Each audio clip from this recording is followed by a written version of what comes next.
It's time for a reality check. We're here to deconstruct health and fitness trends and provide tangible advice so you can become 1% better with each choice starting today. Welcome back to Reality Check. We are your hosts, Jess and Jill. And today's episode is basically we want to break down like traits or things that clients do with us who see really great results versus clients who maybe don't see great results or maybe just don't value the concept of coaching, whether it's in that moment or season of life or just in general. So we kind of want to give some disclaimers though before we really dive into the nitty gritty, but we want this to be helpful. This is really helpful for whether you are a client of a coaching program or not. It's just kind of what we see with clients that even with direct one-on-one accountability and support, these are the things that we notice that kind of differentiate clients, again, from clients who are very successful and get really great results and get what they're looking for, and maybe clients who don't get everything out of their coaching experience. But this does also apply if you don't have a coach. So I know we kind of wanted to give some disclaimers before we jumped into that of something else too. So we wrote all these notes about what are the traits that good clients versus like the not so great clients have in common so that people could be mindful of this and try to inhabit the traits of the clients that see the best results, right? As we were writing this, I was like, hold on. We need to tell everybody, like, first go back and listen to our episode about what to look for in a good coach. Because I have heard, like, one of the things on my list here is clients that are open to being honest with themselves and then sharing with me, like, hey, I'm not really willing to do that right now. Like, that's okay to not be willing to change something, right? But we have to have that conversation so I can meet you where you are. The reason I bring this up before we even start getting into this list is because I have heard coaches kind of dog on their clients and say, oh, well, no, they're just not honest and that's why they're not consistent, or they just didn't share that with me, or this and that. And there's also a skill to challenging people, but also creating this environment of trust with your clients so that they want to share with you and communicating expectations well to be able to meet them where they are so that they are mentally bought into the things you're telling them to do. A good coach is not giving you a list of to-dos and saying, okay, you better hop on board. A good coach is working by your side to figure out what your roadblocks are and helping you grow from there. Again, I just want to give that disclaimer that anything we're about to say is how can you make the best out of your time with a really good coach? It is not to put ownership back on the client, because having a good coach is part of that, is helping draw the results and the success and the inputs out of the client, right? So that's all. I just wanted to kind of like throw that out there as a disclaimer. If you hear coaches saying like, oh, it's just because I have inconsistent clients, like that's because that coach's messaging sucks. Like that is probably it. And there's clients that I look back on personally that I've grown a great deal from, where I'm like, man, I wish I could coach them again because I have so much more experience now, where I think I could have gotten them from point A to point B faster had I communicated it better, right? So anyway, first things first. To be clear, that's not because she's learned more about nutrition. It's learning more about behavior change and effective communication and just truly developing that strong relationship. And you guys will honestly probably be surprised that the things that we're going to tell you are traits of successful clients, because it's not clients who are less busy. It's not clients who work harder. It's not clients who are relentless and go to the gym no matter what. Like these are going to be super, super simple and probably very unexpected traits. And to Jess's point, if I ever hear a coach saying anything about their clients in that manner, my brain doesn't go to like, oh yeah, that sucks for clients. Like my brain goes to like, well, what are you not doing as a coach? Right. Again, it's just like us taking ownership over our messaging is so, so important. And it can really be a game changer in our clients' outcomes. Yeah. And we'll talk about this, but like some of these traits also overlap with like a good coach versus not a good coach, like having certain self-awareness things, right? Like that's also very critical as a coach to ensure that you're successful as a coach and that your clients are successful. So anyway, we'll dive into like what all of these traits are and kind of give you like both ends of the spectrum of what it looks like to get good results with this trait and what it looks like maybe to not. So I just said self-awareness. I guess we'll just jump right into that one because that's kind of, it's very all-encompassing. It's probably the biggest one. So self-awareness means what Jess said, of kind of like knowing some of these things. And it doesn't mean you have to know all the answers, right? Because that's our job, is to help guide you to that point. But having self-awareness, it means like, I have a client right now who is so busy, like truly, like for real busy, and not like too much time on her phone. I don't have time to work out at night. Like, this chick works a lot of hours. And she's also in a very busy season of life with her kids. And initially, when she signed up, she was like, I can work out 4 days a week. And I was like, why don't we like aim for 2 to start? And as we've gone through check-ins week over week, she hasn't gotten any workouts in yet. And we quickly realized, like, hey, we overshot this goal, right? And for her initially, it was, man, like, do I not have the discipline for this? And she actually audited herself, self-awareness example here. She went through and was like, I want to write down and visually see 7 days a week, what does my schedule look like? Because if I'm telling myself I don't have time to work out, I want to see, do I actually not have time to work out? And she sent it to me and I was like, okay, like, here are some gaps that I maybe see that you could fit a workout in. Tell me why those suggestions I just made may or may not be a good idea. Like, maybe there's something I didn't see on her schedule, or maybe it's after something that absolutely exhausts her and she can't fathom doing a workout at the time I suggested, right? So I was like, wow, this is really great self-awareness. And then we had a very open dialogue and we came up with a new plan. And it's very temporary because things are about to slow down for her. But I was like, I love this self-awareness. Like, she was checking herself, like, do I really not have the time?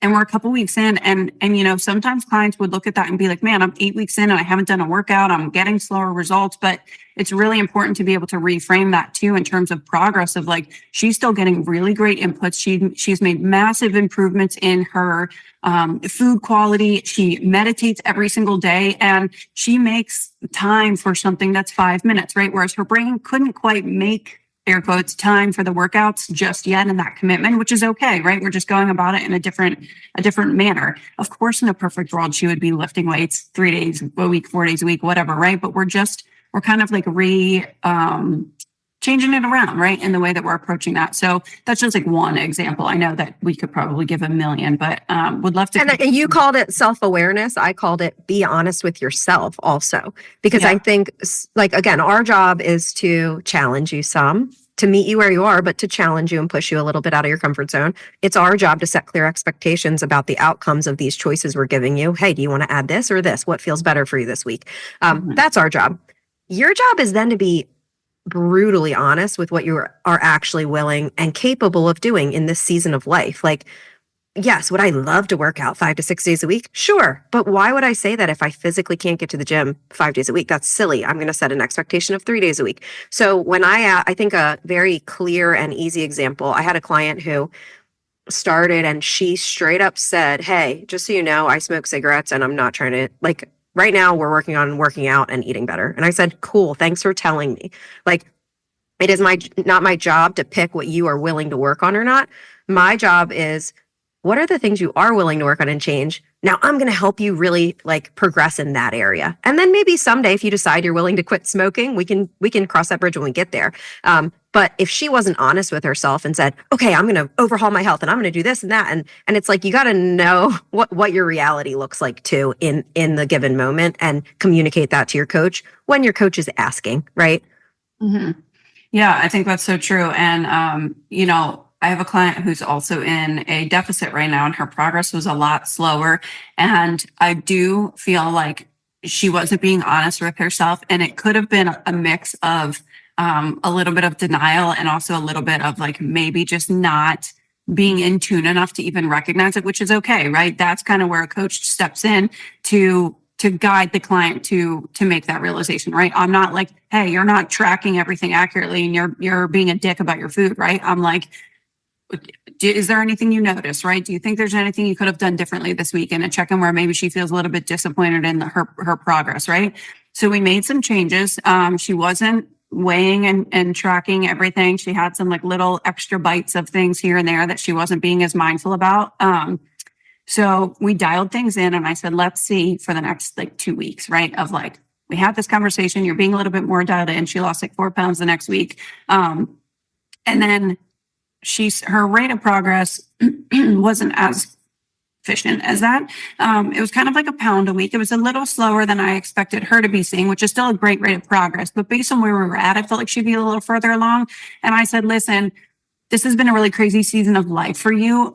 We're still in this deficit. I always ask, like, do you still feel good? Does it still feel doable for you right now? And I was like, we could ramp things up, but I like where we're at. And I don't think that makes sense for where you're at the moment. How do you feel about this rate of progress too? Right. And she kind of reflected back to me, yeah, I have this going on. I have this going on. Like, I would love to see faster progress, but like, any progress right now with where I'm at feels really good. And I like what we're doing. Right. And she kind of checked that with herself. Like, of course, everyone wants to lose weight as fast as they can. Right. But she was like, you know what? This is better than nothing with the way that my life is going and some of the things that have come up for her that weren't expected.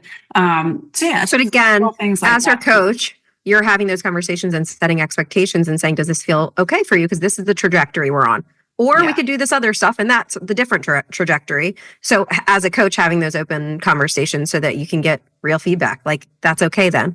Whereas if they have these crazy, unrealistic expectations, 6 months from now, they're going to be pissed that they signed up from coaching if they didn't realize, like, no, those are not the inputs that are going to get the outcomes you want. Right.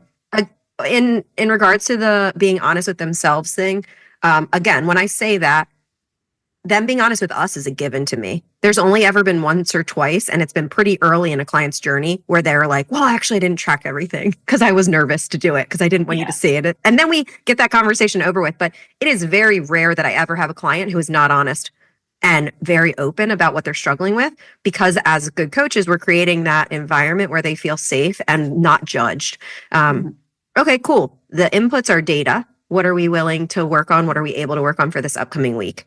Again, if a coach says like, oh, well, they're gaining weight because they're just lying about what they're putting down, you're facilitating an environment where they don't feel safe sharing with you. Yeah. Why are they lying to you? And why? That's a concern. lie? That's a bigger Yeah. concern than the fact that they might be lying to you, because 99% of our clients, I've never had that issue with. Well, and it might be a matter of like the coach, right? And creating a poor environment, but it could also be that like it's something that a client is like you said, like embarrassed about or ashamed of, or maybe they didn't realize was a habit they had. And once they did have a little bit of awareness, they're like, oh my God, I can't believe I do this, right? Like anything like that. And I think that's, and it might be a them thing where they do that, but then they're sharing with us like, I didn't track this one day because I was embarrassed by okay, cool. Right. Like, let's work through that together. But I just mean straight up like hiding things from their coach. If that's a case, it's probably a coach problem.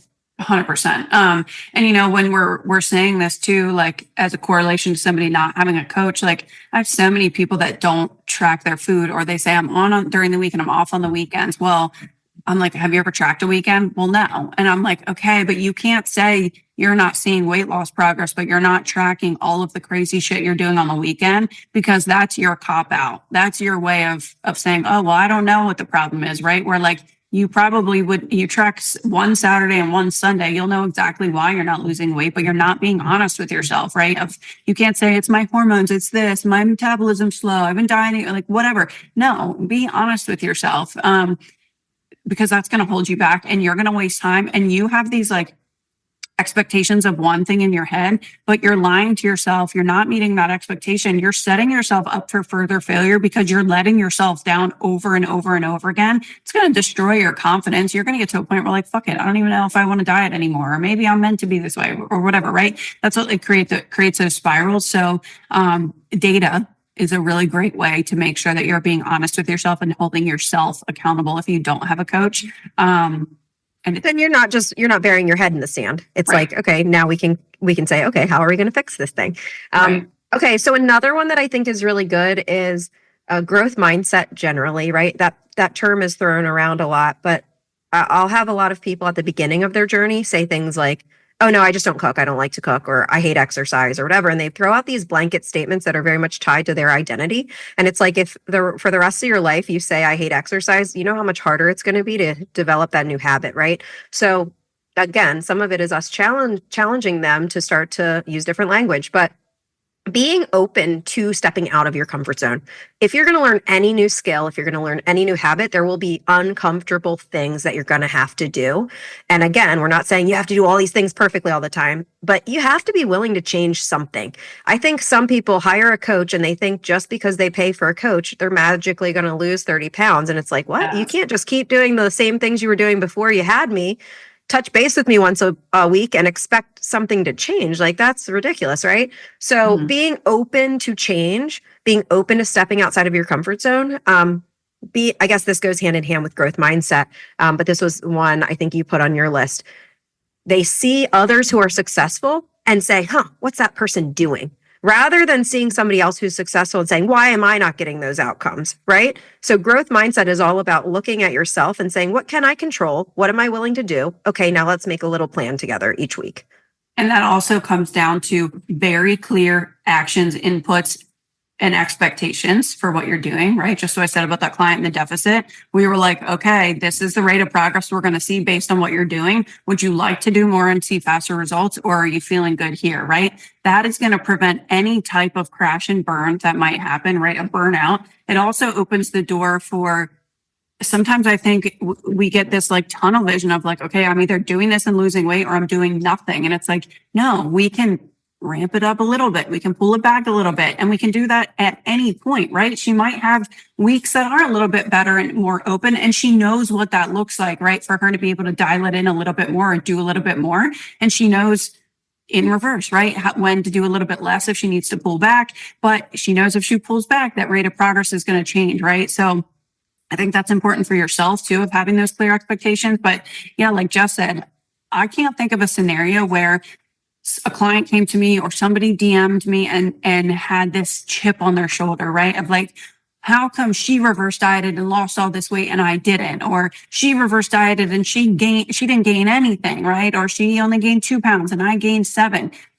For one, comparing yourself to anyone else is absolutely stupid and useless, because nobody is the same, different lifestyle, different diet history. There's so many variables to consider. So that's one thing.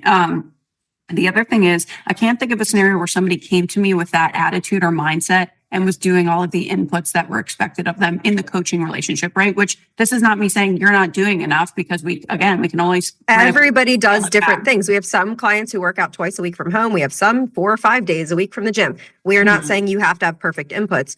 We are saying you need to look at the things you are willing to change and control those things only. And like, it's absolutely might be able or willing to do more, and that's okay. And they might be in a different season of life where they don't have little kids or a job or whatever the thing is, right? Like, that's okay. But it's absolutely a victim mentality to say like, why not me? Rather than, hey, let's look at what we can do, right? Let's focus there. And then again, as your coach, I'm going to help you figure out an action plan for those things and set appropriate expectations about the outcomes that might come. Yeah.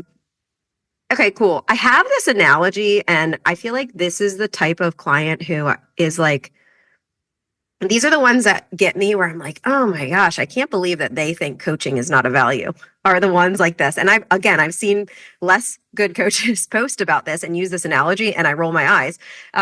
But you'll see people say, like, if you ordered something from Amazon and you got it to your front door and then you never took it out of the box, you never opened it, no shit, it's not going to work, right? I think sometimes people just straight up don't utilize our coaching service. So we set the expectations up front. We have onboarding calls every single week. We send an in-depth video in response to check-ins. We do form calls over Zoom. We have 24-hour messaging back and forth. We have a whole portal with recipe ideas. We have all these value adds that are accessible to our people. And we say, hey, at a bare minimum, check in every week. Here's your check-in form. Here's the questions that we ask you about your energy and your digestion, and hey, what's your weigh-in? All these things, right? I have had a handful of clients who literally just don't check in. And I'm like, what are we paying for? What a waste of money to hire a coach and just not even open the box, right? So I've heard that analogy. Now, I want to put it kind of on a spectrum. There's also people who open the box and they put one leg on their IKEA chair or whatever it is that they're putting together, and they say, yep, I know how to do this. And then they quit and they head out.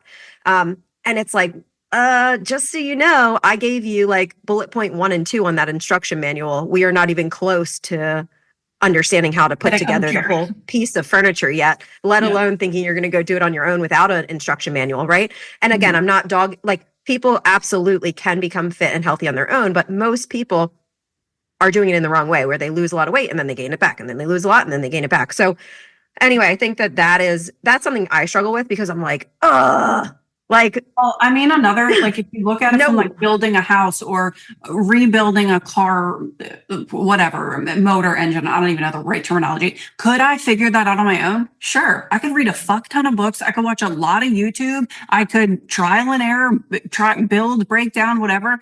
Actually not probably. I know that eventually, if I put enough time and effort and knowledge and research into it, I could rebuild a car motor if I want to. Do I want to? No. Could I do it a lot faster if I had somebody who knows exactly what to do help me with it? Yeah, right. Like it's just anything like that. I mean, but I it's built like a house. sometimes we have these clients who are like, oh, okay, you taught me what a wrench is, and this is what a carburetor is. And okay, Okay. yeah. I've got it. Coaching is so easy. And it's like, but that's because we were on chapter 1 still. Like, that's it. I'm You don't so even pumped know. you got You don't chapter even 1. know all the stuff that you don't know yet because we're not We going to didn't just get there. pump you with stuff. Yeah, we're going to meet you where you are in your journey. And if you're not dialed in on your protein and just getting stronger, we're not moving on to chapter 2 yet. Like that's the basics, right? Right. So anyway, that's like And a that pet peeve ties of back mine. into self-awareness too, right? So like Yeah. if you are 8 weeks in and you're frustrated, like how come we haven't talked about anything besides protein and, for perfecting my squat form or whatever it is that you're starting with? Yeah, like you 'Cause we're have not to there check yet. that box, right? Before you can open and go to the next chapter, right? You don't even read that first one. So that's such a good point. I mean, that also ties into self-awareness and growth mindset and everything too. But yeah, everyone wants to jump to chapter 20 of like, look at my thyroid hormones. And I'm like, no, dude, you eat 3 protein bars a day. Like we're not there yet. Let's fix this stuff first. And then we'll have that conversation if that's still even a problem at that point. And again, I think some of it is because people want physique results so fast. And we know, okay, easier physique goals and better maintenance of those physique results are going to come on the other end of this stuff we're putting in now. They don't realize the value of what we're doing now for future them. So again, I think some of it is because diet culture has conditioned them to think, no, I'll do a weight loss thing right now. And it's like, yeah, anybody could do a weight loss thing right now. And that's why you gain it all back every time. Like, so anyway, building off of that, I think with the people who are like, yeah, it's not enough. This isn't hard enough. This isn't, people who think they aren't doing enough, like the workouts aren't intense. I'm not losing weight as fast as I think I should. How come you're telling me it's okay that I could have French fries or a donut every now and then? Meanwhile, those people aren't hitting their basic protein goals, fiber goals. They're not getting a few fruits and veggies a day. They are not progressively overloading in the types of workouts they are choosing to do 5 to 6 days a week. Their bodies are burnt out and maybe they need sleep. Like they think they're not doing enough. But again, we are looking big picture and they hired us for a reason. It's our job to say, hey, I'm looking at all the data and these are the 1 or 2 most important things for you. I think sometimes people look at it and they say, oh, this is a basic program. I've been working out forever. This isn't advice for me. And it's like, no, that's what you need. Somebody else, I might be like, get your ass off the couch. Come on. So everybody is different. But I think that there's a lot of very high achieving women who shoot themselves in the foot thinking, no, it must feel harder if it's going to be effective. And then they end up self-sabotaging, even if they see through the whole journey of coaching with us, they end up self-sabotaging by resisting the process the entire time. Anytime we say, honestly, we need to add more food, they resist and they hang at 1,700 calories. They resist the reverse diet process. They add extra running days on their off days from their lifts when we're like, hey, let's just dial back running right now while we're trying to adapt our metabolism. We'll add it back in later. And they absolutely don't trust our advice. Sometimes it's like, okay, if you don't trust me that much, that's cool. You can do your own thing, but you're continuing to get the results that you saw before you started with me. You're not doing what I'm suggesting. And then you're saying, oh, your coaching doesn't work. And it's like, well, you're doing the same inputs you were doing before. You didn't use my coaching. You're not doing the program that I suggested. So, and again, I'm not saying you need to be perfect with my program. I want to meet you where you are. But if I'm saying, hey, based on your inputs, here's the expectations, you're probably not going to lose weight. And then you don't lose weight. Don't come back pissed at me that it didn't work. I ties into something that I wrote down, which is good clients that get results trust the process, but they openly communicate if something doesn't feel right. And let me describe that. Mhm. So if we say, okay, let's say somebody does come up to us, a runner or doing F45 5 days a week, right? Whatever it is. They come to us and we say, hey, this is what I tell everyone on every consultation call. And they're like, well, do I have to stop doing this? But I really like my classes. And I always say, listen, my job is not to tell you what to do, what not to do, what's right or what's wrong. My job is based on what you are telling me you want the result to be of our time together. This is the fastest path to get there.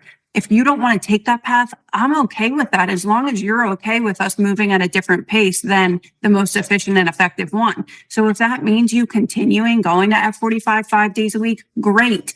As long as you communicate that you're not willing to make that change and you want to stay there, I'm going to tell you, okay, this is how long your journey is going to take and what it looks like to get to this result. And as long as that feels good for you, great, we're on the same page. I've had clients that I make a plan or I write something out for them and they, like it comes out later, like, I don't like this. Or, if they're like not doing something 3 weeks in a row, I'm like, what's the resistance here? Is it a time thing? Is it you don't like it? Is it a location problem? And they're like, well, I actually fucking hate this. And I'm like, thank you for telling me, let's change it. Right. And we can change it. Yeah. So you have to openly communicate and trust the process because I need to make sure our expectations are clear. Because if you don't tell me I don't like that or I'm not willing to do that, and I assumed that you would based on our previous conversations, I'm going to keep encouraging you to do that, right? Until I see a pattern of you not. But then you're just off doing your own thing. I'm trying to program and we're not intersecting, right? We're on two different paths and you're not able to utilize coaching effectively. All I need you to do is tell me, hey, fuck off with your workouts. I'm going to do my own thing. Great. I'm going to tell you what to expect. We'll focus if we on take that path and we're going to do and something. then we'll focus on nutrition and we'll focus on more recovery, right? Like there's Olympic athletes who kill themselves training so many hours a day, double workouts a day, whatever. Guess what? Those people need twice the recovery modalities to recover from that insane workout. So if you're not willing to drop the high intensity, maybe we have to add more food. Maybe you're willing to add, I don't know, guided meditation or more hours of sleep at night or whatever. So again, we always bring it back to like, it's all about balance, but it's again, it doesn't mean you can't keep the things that you love. We want you to do that. Our job is to say, okay, you're telling me this is your goal. Here's how to get there. What are you willing to do, right? It always comes back to what are you willing to do and what are you not willing to do? Because that's a perfectly acceptable answer also, is to say, no, I'm not there yet. And Okay, also, cool. sometimes if there's We'll come something back you to that. don't like, it might be a matter of us saying, hey, you told me you wanted this, and I really think this would be super beneficial for you. If you still don't want to do it, that's okay, right? So as a coach, I'm not like, you don't come to me and say, I don't like doing that squats. And I'm not going to be like, okay, we're not going to do squats. That's I'm true. going to make sure you understand if we don't do squats, this is why I think it would be beneficial if you did. Do you still not want to do squats? And if they say no, then okay, we do something different, right? And we're walking them through each the tools to overcome whatever their roadblock is, right? If I have somebody last week who I did a form call with who's like, oh my gosh, squats hurt my knees every time. We get on a form call and I give her 2 cues and squats don't hurt her anymore because she just wasn't engaging the right muscles, right? So that was an easy one to overcome. I have somebody else right now. She texted me like an hour before this podcast recording. It's her first week ever trying barbell back squats at the gym. We went over this on a video call yesterday together because she's like, okay, like I want to learn this, but it's so scary because it's an intimidating thing in the gym where there's a bunch of meatheads in there, like help me overcome this. And I'm like, okay, cool. Let's try it. I'm going to show you the ways so that you can feel most comfortable. And in 2 weeks, give me 2 weeks of being uncomfortable. If after 2 full weeks, you are like, I hate this so much, it makes me not want to go to the gym, I will change your programming and we'll do more machines and dumbbells. But it's also our job to push you slightly out of your comfort zone. But I'm giving her that out. Hey, in 2 weeks, we're going to reevaluate this conversation. Because again, I don't want it to the point where you don't want to exercise, but I think you're going to feel really good once you feel more confident. Yeah, 100%. And then another thing that kind of ties into that is communicating when you can and when it's appropriate, communicating proactively instead of reactively. So if you know something's not going to work or you know you're not going to do something that I'm suggesting or offering or collaborating with you on, or if you anticipate a roadblock, like ask for advice ahead of time. Or if you're afraid of reverse dieting and increasing your calories and you never told me that, and I'm pushing you to eat more. And I'm like, where's this disconnect here? And then all of a sudden you blow up at me and you're like, the scale went up 1 pound and I'm freaking out and right? Like, we don't want to have these emotionally charged conversations, because then we're not going to have that trust and that like open line right together. So I think being proactive, sometimes we might not know something in a certain situation, which is okay, right? I still want you to share if things come up and you're emotional about it, because we need to Because it's going to happen. Yeah. I'm smiling through you saying this though, because how often does that happen with you and I at this point in our coaching? Not very often. I mean, it happens that people have meltdowns, but it doesn't happen very often, because on our onboarding conversations, on our week 1 conversation, on our week 2, we are having these conversations of expectations. Hey, just so you know, anytime we bump your calories, your weight might fluctuate. I'm always going to bring you back to your inches. Check that out. Your inches are the same or lower. That means it's not body fat. So we're also, as coaches, setting expectations so that we're proactive with our communication, so that these meltdowns aren't happening as frequently, right? As when I was a new coach, the meltdowns would happen more frequently because I'm like, what am I doing? heck, you're doing the right things, but I didn't communicate the expectation, so they didn't know, right? Like, I know that she's on the right path. So again, I keep everything you say. I'm like, well, and it's the coach's job, but it really is. Well, and it is, right? If a coach, and this is like a sidebar to coaches, but if all of your clients are having meltdowns all of the time, you're not attracting emotional clients. You're not communicating something effectively to them, right? You're not setting clear expectations. And that is why sometimes losing weight on your own can be so difficult. It's not because we don't think people have the willpower to execute things on their own. It's that it can be really hard to set realistic expectations when you don't know what to expect, or you don't know what a realistic expectation is for your life or your season of life or your inputs or what you're doing, or based on your diet history. If you've dieted for a long time and you're reverse dieting and you only reverse dieted up to 1800 for 4 weeks and you're going back into a deficit, in your head, I followed all the rules. When I cut calories, I should lose weight. But me as a coach, knowing exactly what's going to happen is that you're not going to lose at all. You're going to get pissed and quit in 3 weeks because you don't see the result that you want. I already know what that expectation is and I can communicate that to you, right? So as having a coach, and obviously this is kind of a sidebar, but like, that's the benefit, is that we can see your blind spots way before you're going to see them. Again, it doesn't mean you can't execute on your own. It just is really important to be very open and set as many expectations for yourself as you can, and anticipate roadblocks or challenges or whatever ahead of time, to set yourself up for not being pissed off. I don't think we have this on our list, but the clients who just keep going. So they have setbacks. I love to remind people that setbacks are totally normal. Off weeks are totally normal. Weeks that you don't feel motivated and you don't make all your workouts at the gym, or you don't meal prep or whatever. Totally normal. They're normal for me. They're normal for Jill. They're normal for other coaches. So don't see setbacks as a failure. It's a setback. And you say, okay, what's my plan tomorrow? What's my plan on my next choice for lunch if my breakfast choice wasn't ideal? Don't feel like you need to wait until the first of the year. You don't need to wait until check-in day even. The clients who are able to say, okay, I'm getting right back on track. And again, our job as a coach is, cool, I'll meet you there. Let's come up with a couple things that feel realistic for this upcoming week. Those are the clients who see the best results. And I think sometimes I get a lot of feedback about this from clients who have more weight to lose. They're heavier clients. Exercise was not a normal thing for them before we started working together.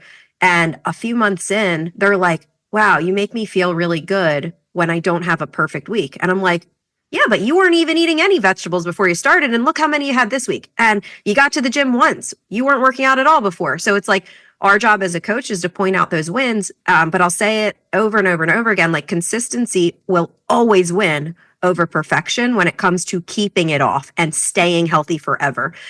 So celebrating your small wins and getting right back on track. Don't beat yourself up, and do not self-sabotage by saying, oh, I failed, I suck, I'm done, I'm out, right? Like, don't tap out, get right back on track. We'll meet you where you are. That's our job, to determine, like, okay, well, what's realistic this week? Yeah. Use any setback or failure, I'm putting this in air quotes, as feedback for yourself, as an opportunity to like grow and learn from it. So when I talk to clients or women talk to me and they're like, but I'm so busy right now, like, I just don't even see how I can make this happen. The reason I tell women not to wait for a different season of life, one, because like, really, when are we not busy as adults and parents and whatever, right? But I tell people that are like, I'm afraid to fail. And I'm like, well, join the club. Like, welcome to being a human being. If you signed up let's say you signed up and worked with us for a full 12 months.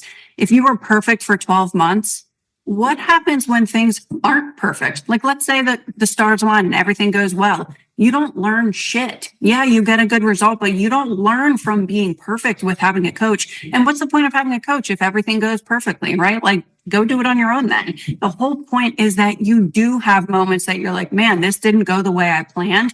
Great. In your check-in, now we have something to talk about. And if, it's a one-off thing, then cool. If it ever happens again, we'll be prepared for it. And if it's something that's a regular part of your life, like you actually aren't really confident navigating social settings, or you have frequent travel meetings for work where you can't track your food as efficiently and you don't know how to navigate it, and it's frustrating because you can't be perfect. Like, you should have setbacks. That's what we're here to coach you through. Like, the clients who are successful forever aren't clients that sign up for 3 or 6 months and are completely perfect and go off on their own. The clients that are with us for 12 to 24 months and fuck up a lot, but still use that and they're curious about their failures and why did that happen and what can I do differently? That mindset is the thing that is going to set you up forever. There's no end game. There's no finish line. It's just, everything is feedback. Everything is a learning opportunity. And while maybe my setbacks aren't necessarily all a learning opportunity, like, because I have been doing this for a long time, sure, there are still things that I'm like, okay, this is a different season of life. I need to be a little bit more conscious of that or whatever, right?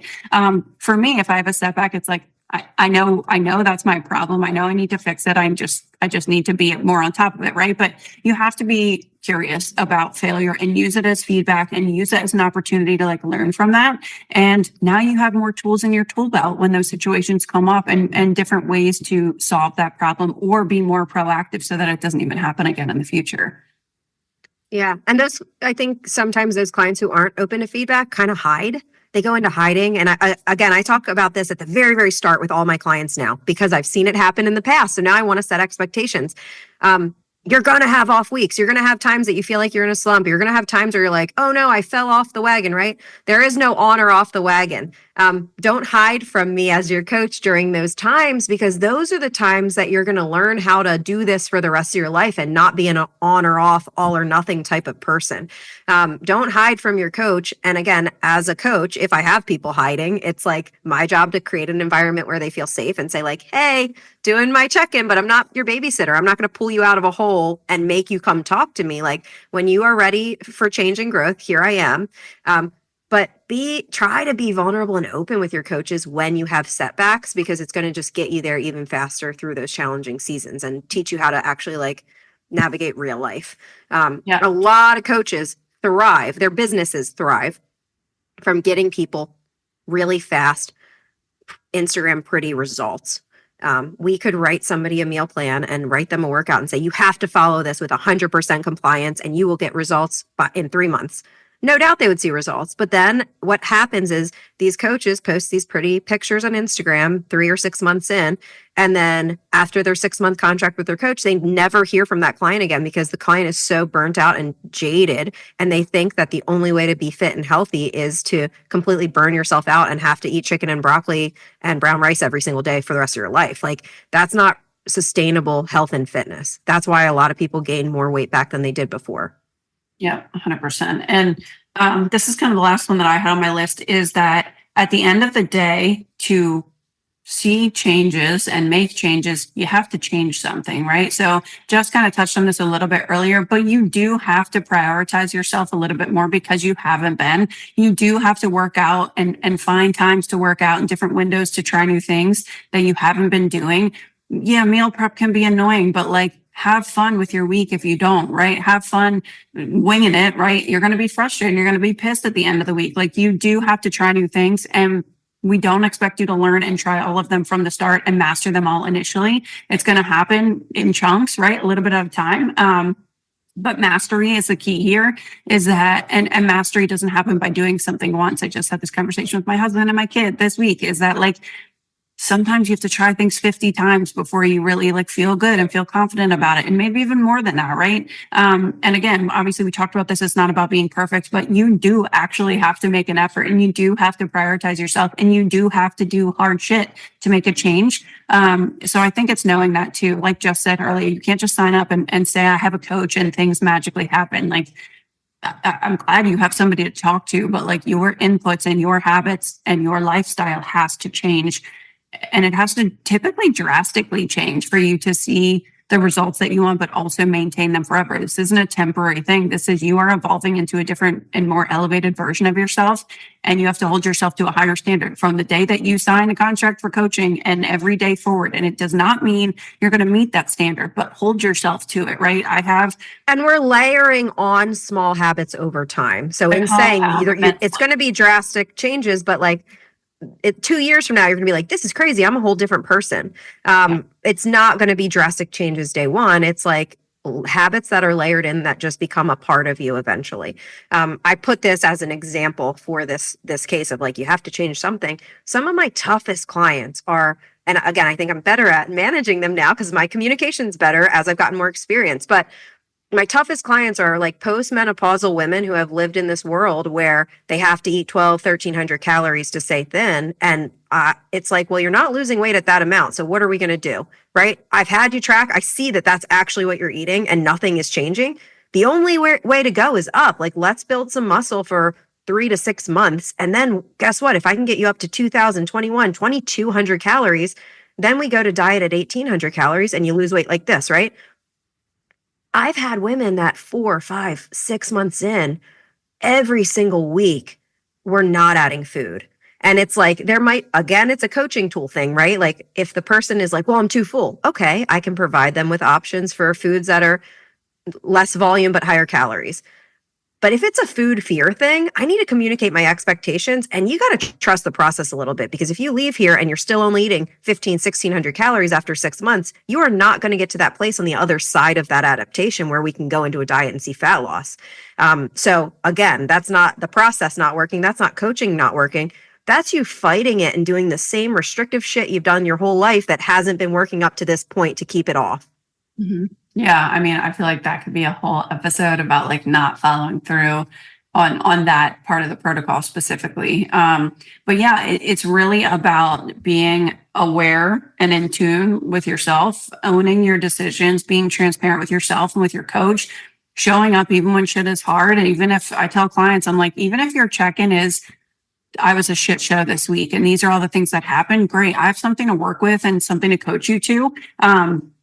It drives me crazy when clients are like, oh, I had a bad week. I'll check in next week. And I'm like, hi, this is the week that you should check in. We obviously have some things to discuss, right? Like if you were on vacation last week, cool. Like that's a little bit different. But if there are things that you struggled with, we need to talk about them and what was hard and why was it hard and what was different about this week than the last 3 weeks where you were really great. If you want to skip a check-in, do it on the week where you're like 10 out of 10, everything was absolutely perfect and I'm going to repeat it next week. Great. Skip your fucking check-in that week if you want to. Let's just like celebrate and move on. But you have to check in even on those weeks where you're like, man, I'm really screwing this up. Because it could be that we have to dial it all the way back and wipe the slate clean and kind of start back at square one of like, maybe you're in a different season of life. Maybe you had a drastic job change and it's just like a totally different way of living for you now, whatever it is, right? Like you have to be open to that and continue showing up even when shit feels hard. You have to be open to moving at a slower pace and just being 1% better every day, even if it's not these leaps and bounds week over week, or if there's something you're really, really struggling with. It's not about being perfect or doing everything right. It's just utilizing this service as effectively as you can because you paid for it. I tell clients, if you want to check in with me midweek, if you want to text me after your workout because you're struggling with accountability and you want to be like, hey, I'm about to go do this workout, or I'm going to do my workout on Tuesday at 7. And can you text me? Yeah. If you ask me to do that, I will absolutely do that for you. Right. But you have to use the service. I don't always know those things that you need or that you're struggling with. And clients will be like, hey, I have something I want to talk through. Do you have 15 minutes for a phone call? Yeah. But I don't know if you need that if you don't ask me for it, right? So the clients that do really well over communicate, they use their check-in as an actual time of reflection and not just, yep, they just yes, no. I don't know what I want to work on this week. Like you're not that's the same mindset at all. That is the same as just not checking in, right? If you're just like, yes, no, fine, I'm fine. And it's like, I can't give you the appropriate tools unless you tell me the things that you're challenged on. And our check-in forms are very detailed. We're asking very specific questions to draw this out of people. So it's not just some blank slate where we say, give us everything that's your challenge. Like, we're asking very specific questions. If you just skim through it because it's a waste of your time, you're not going to get the best feedback. Sorry. Yeah. If you don't answer, what did you struggle with? What did you do well? And what do you want to work on? Those 3 questions, more importantly than anything. If you cannot answer those thoroughly, and it's okay to say, I'm not sure what I want to work on this week. I would love some input from you based on my check-in. Amazing. Love that for you. I'll give you some ideas and you see what feels good, right? But if you just say, I don't know what I did well this week. I'm not proud of anything. This week sucked. Like, you're checking in. Did you sleep 7 hours or more this week? Did you eat any protein? Did you drink any water? Like, what did you do? There's always something to be proud of. Maybe it's like you're still kicking, right? That you got half of a lift in on a week that you thought you weren't even going to make it through, right? Like, it's okay if that's more of what you're proud of. It doesn't mean you had this incredible life-changing week every week. So yeah, using that time for reflection. I didn't even write that down, but it's so important. Yeah. So much of this is growth mindedness, being honest, like radically honest with yourself, and leaning into the boring 1% better, checking off small little inputs every day after every day. This is not some intense, crazy thing. You want to change your life, do the basic things over and over and over, which I think we talk about on every single podcast, but don't hide from your coach, share, be honest with yourself, and control the things you can control, and you will see lasting results. I think that's it. I love that. I want to listen to this episode myself. I think it was great. So I hope that was helpful for you guys. And that's all that we have. We'll see you next time. Peace.